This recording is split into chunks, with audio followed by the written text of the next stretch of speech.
Hey guys, Peter here to do an album review. Today I'm here to tell you all about the latest album from the Black Dahlia murder, Verminous, out April 17th on Metal Blade Records. The album has 10 tracks, 35 minutes in length, and this is the band's 9th full-length studio album. The Mellow Death Masters from Detroit are back with another album 3 years since Nightbringers. This album can be defined with a few words: heavy, brutal, melodic, and melancholic. To me, these four components really define the sound, the emotion that you're going to get out of this album. I want to first touch on melancholy because I really feel that that's an important component of this record. Perhaps one of the components that becomes a lot more transparent with this album when you look at previous records. This allows them to take their sound in a much different way, to really expand on it, to really open the doors and not have any specific guidelines into where their songs can go. They just really allow their sound to become more, I wouldn't say experimental, but they definitely are allowing their sound to go in different avenues, to go down different paths, and create songs that are more mature, more robust, more well-crafted, more dynamic, all the way around, from the beginning to the end. Then when you look at that, the sound dynamic and the dynamic between all of these different components and how they allow the sound to expand and to create songs that are a lot more powerful, that are a lot more driven, you look at that and you look at how that plays into the overall structure of the album. To me, those two elements are interconnected, the sound and structure. One drives the other. It doesn't matter which one is the driver, but you really feel like one is driving the other. This is an album that has a roller coaster ride approach to it. There's peaks, there's valleys, almost one song takes you up as another song pulls you down. That's pretty much the feel that you're going to get from this album. And you cannot look at the structure as the one driving the sound without looking at the sound as the one driving the structure. Like I said, I'm not sure which one is pulling on which, but you really feel like those two elements are interconnected and really define how one does compared to the other. I really enjoyed that approach. I really like this album. I really like the overall structure and sound and the combination of those two elements because, like I said, it's a roller coaster ride. You don't know what you're going to get song after song. You just know that you're going to get a lot of brutality, a lot of heaviness, a lot of melody, and a lot of melancholy spread out throughout all 10 tracks of this album.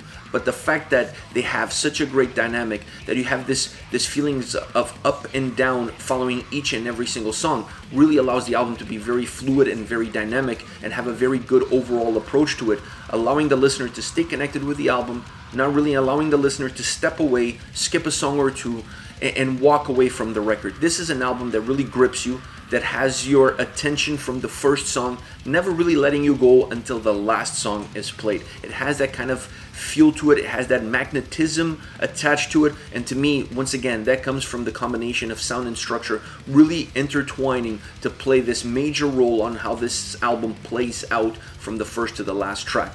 As you start looking deeper into the sound, deeper into the album, then obviously you have to look at things like guitars, drums, vocals, as just some of the main components of the overall sound of the record and the overall playability of the record.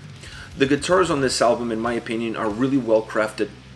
I really like the alternation between melody and more the melancholic approach, the heaviness and the melody. They just did an amazing job from a guitar perspective, creating songs that are not necessarily going towards one side versus the other, but really incorporate all of these different emotions, all of these different elements, and they intertwine, they weave in and out of them, not only from track to track to give you that up and down roller coaster feel, but really within the same song, you still get that same up and down roller coaster vibe because of the way the guitar melodies and sounds and riffs and solos really intertwine to create different atmospheres even within the tracks, not just from a track by track basis. So I really like the work that went into it. Some of the guitar solos on this album are absolutely magnificent, really knowing when to pull something from the track and enhance it with a guitar solo, or when to bring something completely different that you don't have at all within that track in order to really enhance the sound, in order to really break walls down and allow the sound to expand.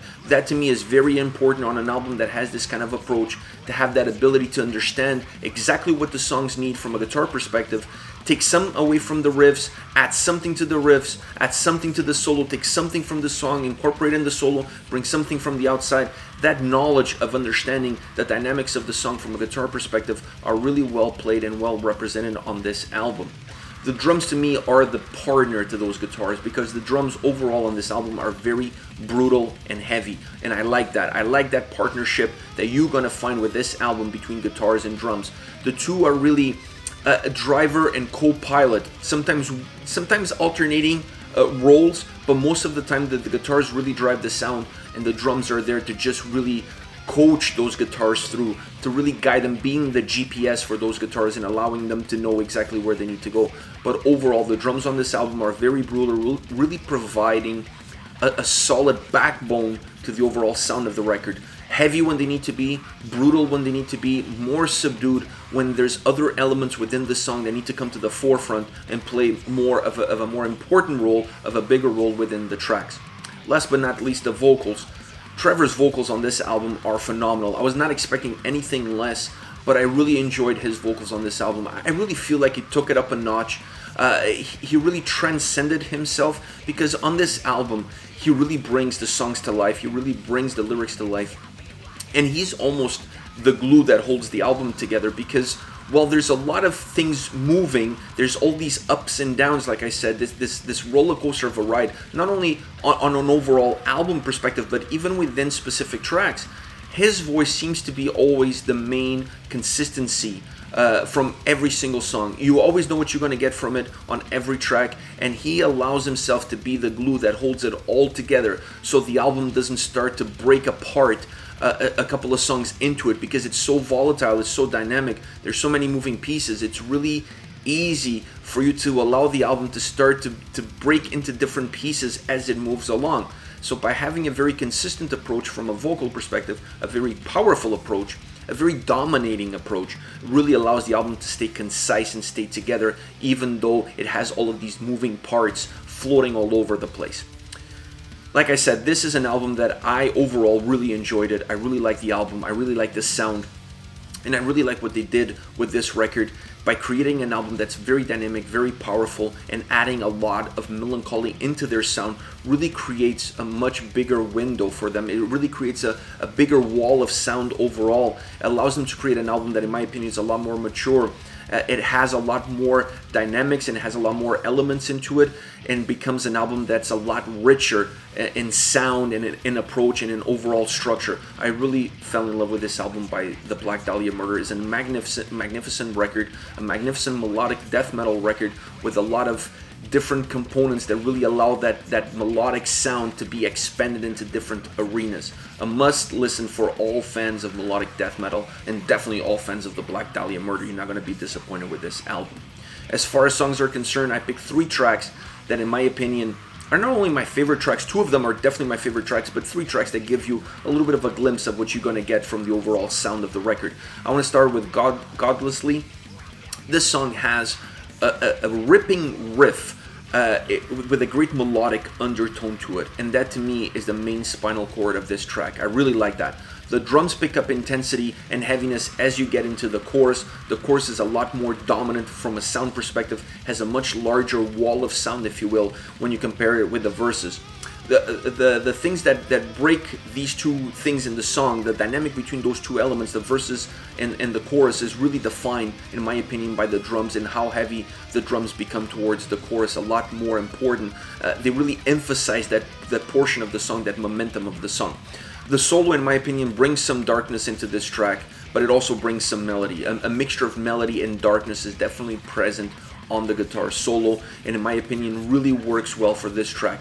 Breaking the solo with a vocal interlude is really interesting, because they have the solo dissipates, the vocals come in, and then another solo comes right back, almost connecting those 2 pieces with just the vocals in the middle. So it's almost like the vocals worked as a vocal bridge in between 2 solos. Something very different, something that you're not going to see throughout the record, but a really cool approach on how to make a longer solo feel shorter by breaking it with the vocals in the middle, really creating a different dynamic for this song, really creating a different approach. Then the song closes off with a chorus with a lot of power, with a lot of strength, with a lot of intensity, a song that almost goes full circle from where it started to where it ended, with having that very interesting solo approach in the middle that really creates a different dynamic for the track and really sets it apart from other songs. Sunless Empire, to me, one of the tracks that has a lot a more melancholic approach to it. Not only to the sound, but even to the vocal approach. You just feel like the mood has come a lot lower. The mood has become a lot darker with this song. I like the weaving of the melody and melancholy throughout the track, specifically from a guitar perspective. The two elements are really interconnected. You almost can't tell where melancholy starts and where melody starts. The melody has a melancholic approach to it. Perhaps that is the best way to describe it, and I really like that vibe. I really like that approach that they did with the guitars on the sound. Powerful, heavy, methodic, in the sound and in the vocal approach. The overall dynamic of this song is one of those that it's not fast driven, it's not a high tempo track, it's really a more methodic, powerful, heavy, and melancholic, like I said, on all aspects, not just the sound and the vocals as well, but you always feel like the sound, the guitars, specifically the guitars, really drive the vocal approach. There's some outbursts of intensity here and there. Once again, the peaks and valleys that you're going to get throughout the record, you get them in this song. There's definitely some outbursts of intensity, more intensity than aggression, I would say. And that to me is important because it really resets the song. It gives these bumps, these pushes, these jolts of energy to the track. And that to me allows the song to have this dynamic approach without being fast driven, without being a high tempo song. The solo in this song is really interesting, very well executed. It sounds extremely good and really extends itself. It has the power to really extend the melancholic approach that you get from the guitar riffs, from the overall melody of the song. It's introduced into the solo and then expands it into the song. I like that idea. I like that execution. It really adds something to the track. It adds something to the overall sound of the track. Last but not least, the Wereworm's Feast, my favorite song on the album. I really like how this song sounds. I really like the approach. It opens up with a great guitar solo. Really old school way of approaching a track, and I really like that. I really like that they started off with that guitar melody, that solo at the beginning. Really sets the tone for this track.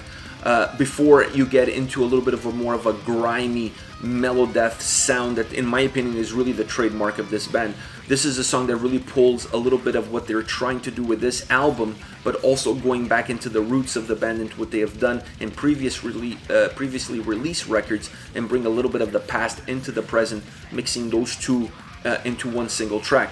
The song has a clear divide, in my opinion, between the chorus and the verses. It's definitely there. You can really feel it.